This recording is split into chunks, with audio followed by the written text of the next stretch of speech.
കട്ട്ലേറ്റിന്റെ fry ചെയ്യണേക്കാളും മുമ്പുള്ളതാണ് ഇതാണ് നമുക്ക് cutlet ഉണ്ടാകാൻ വേണ്ടി പരത്തി വെച്ചത്.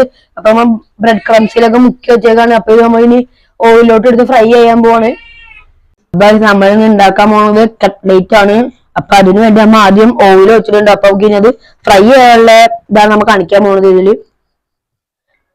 ഇപ്പൊ ഗൈസ് നമുക്ക് ഓരോന്നായിട്ട് ഇതിലോട്ട് ഇട്ട് കൊടുക്കാം.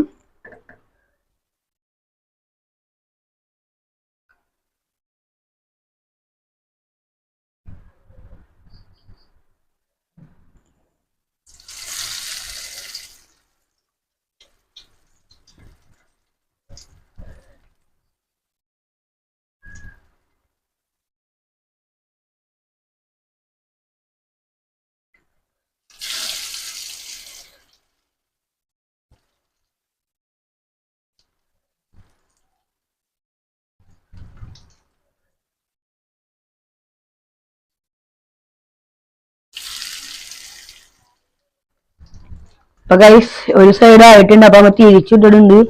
അപ്പൊ മേൽഭാഗം ഒന്ന് ഫ്രൈ ചെയ്യാൻ വേണ്ടി ഒന്നുകൂടി ഓയിൽ ഒഴിച്ചു കൊടുക്കണം നമ്മളോട്. അപ്പൊ ചൂടും കൊണ്ട് അത് ഒന്നും കൂടി അങ്ങോട്ട് ആയിക്കോളും. അപ്പൊ ഗൈസ് നമ്മുടെ കട്ട്ലേറ്റ് ഇവിടെ റെഡി ആയിട്ടുണ്ട്. അപ്പൊ എല്ലാരും വീട്ടിലൊന്ന് ട്രൈ ചെയ്ത് നോക്കാം. നല്ല ടേസ്റ്റ് ഉള്ള കട്ട്ലേറ്റ് ആണ്.